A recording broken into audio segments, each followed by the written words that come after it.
Solenidade da Santíssima Trindade, Ano A. Primeira leitura, Êxodo 34, 4b a 6, 8 a 9. Salmo Daniel 3, 52 a 56. Segunda leitura, 2 Coríntios 13, 11 a 13. Evangelho João 3, 16 a 18.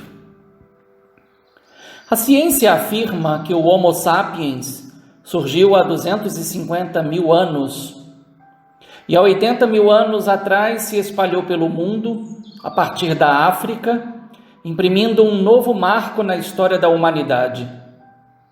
Desde então, inúmeras transformações começaram a acontecer e, num determinado momento, o ser humano começou a fazer registros do seu cotidiano, a caça, a dança e a luta nas paredes das cavernas. É a denominada arte rupestre. Estima-se que começou há 45 mil anos e perdurou até 10 mil anos atrás.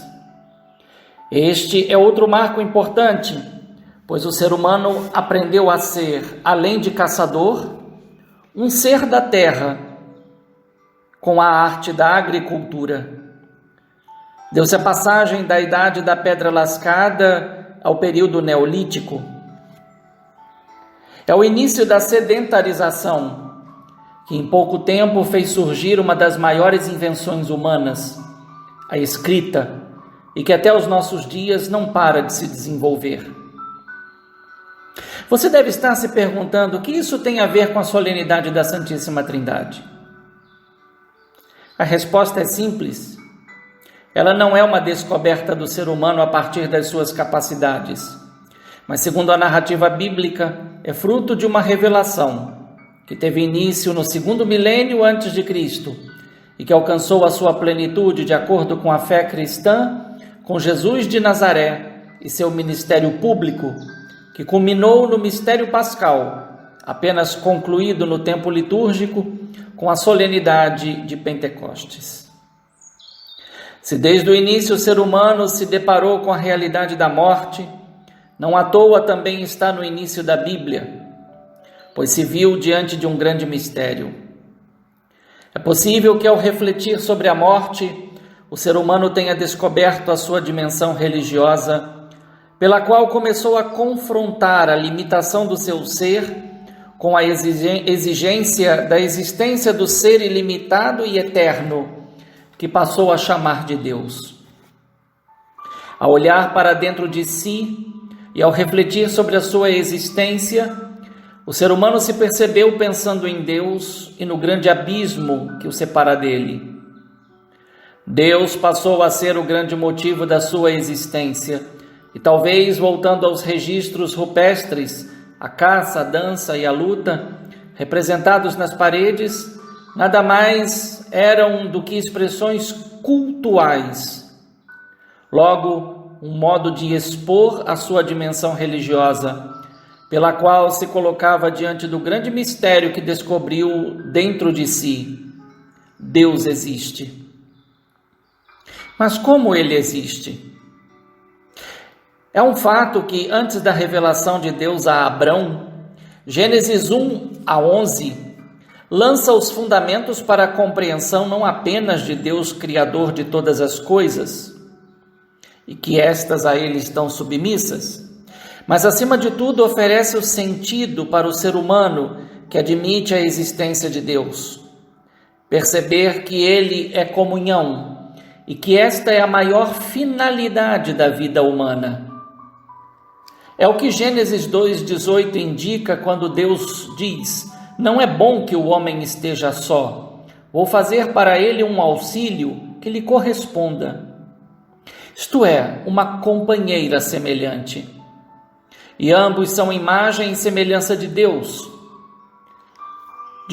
comunhão, e que fala consigo mesmo quando diz: façamos o homem à nossa imagem como nossa semelhança, Gênesis 1, 26. Os padres da igreja viram nessa fala deliberativa de Deus um sinal do seu mistério, a Trindade. E sobre esse mistério, as leituras propostas apontam para algumas características que permitem dizer algo sobre Deus a partir do que o próprio Deus revelou de si mesmo. Assim, antes de se fazer um discurso sobre Deus, teologia, é preciso ouvir Deus, o que Ele diz e ver o que Ele faz, para só então a Ele se dirigir. Proponho seguir um método simples: quem fala, o que fala e a quem fala. João 3, 16 a 18 é uma revelação que Jesus fez ao fariseu Nicodemos durante um diálogo noturno.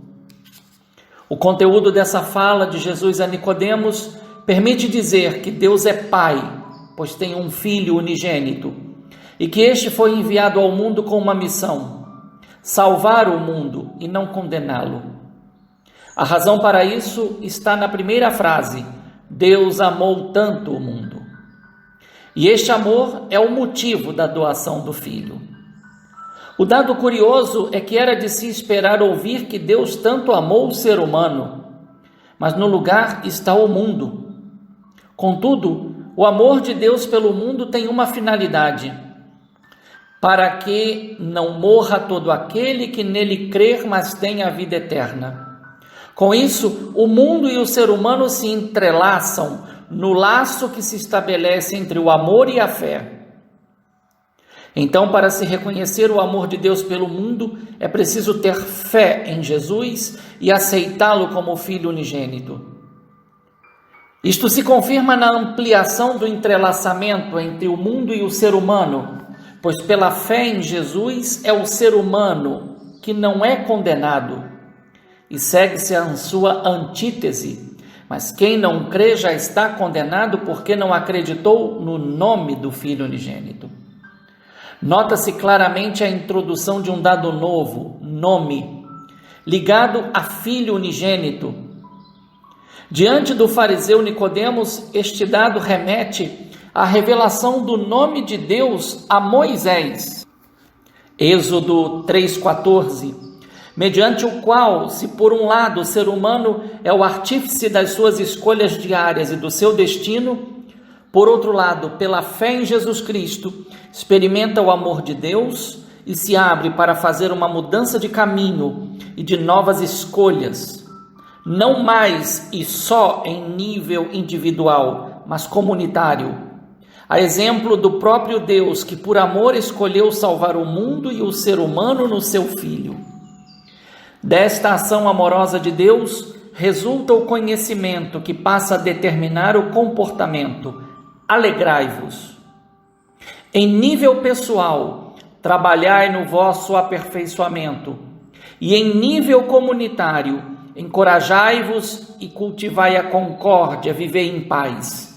É o que exorta Paulo aos fiéis de Corinto, mostrando qual é a consequência: e o Deus do amor e da paz estará convosco. Difícil não ouvir aqui um eco da saudação que fez o Senhor ressuscitado aos seus discípulos no entardecer do dia da ressurreição, ouvido no domingo de Pentecostes por 2 vezes: a paz esteja convosco. João 20, 19 e 21. Ao lado disso, Paulo nos revela 2 atos litúrgicos e que faziam parte da vida dos cristãos e da nossa também.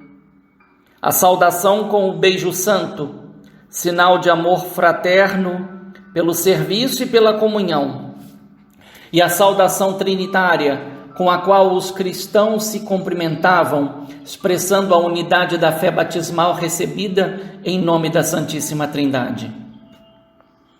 Ponto comum entre o que Jesus disse a Nicodemos e o que Paulo disse aos coríntios é o amor de Deus revelado, que em Êxodo 34, 4b a 6, 8 a 9, Moisés experimenta e declara como misericórdia, clemência, paciência, riqueza de bondade e fidelidade de Deus a um povo rebelde, de dura cerviz e pecador.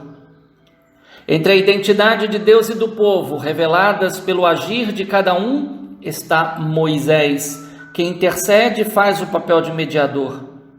O favor divino que o líder experimentou o motivou a pedir a mesma graça para o povo. De modo pleno, o seu pedido realizou-se com o envio do Filho unigênito, pelo qual Deus tanto amou o mundo. Isto é o motivo mais que suficiente para dar a Deus louvor, honra e glória eternamente. Para concluir a reflexão, gostaria de evocar Santo Agostinho e o Catecismo da Igreja Católica. A Santíssima Trindade foi a verdade de fé que mais ocupou a mente e o coração de Santo Agostinho. Na sua inquietação, descobriu que a Santíssima Trindade é refletida no ser humano, que é uno no ser e trino nas faculdades. A inteligência, reflexo do Pai. A vontade, reflexo do Filho. E a liberdade, reflexo do Espírito Santo. Já segundo o Catecismo da Igreja Católica, no número 237, está dito: a Trindade é um mistério de fé no sentido estrito, um dos mistérios escondidos em Deus, que não podem ser conhecidos se não forem revelados do alto. Por essa razão, eu iniciei a reflexão falando do Homo sapiens. Assim, sem confusão e divisão, nós professamos a fé em Deus que é Pai, e Filho e Espírito Santo. Um Deus em 3 pessoas. Que possamos fazer com grande amor e reverência o sinal da cruz, não apenas na igreja, mas diante de cada situação da vida que exige o nosso compromisso com a fé. É nossa resposta ao ensinamento de Jesus a Nicodemos, a fim de que o mundo não seja condenado por nossos pecados e crimes contra a natureza, a sociedade e o seu bem maior, a família. Um bom e santo domingo da solenidade da Santíssima Trindade a todos e todas. Um fraterno abraço, Padre Leonardo Agostini.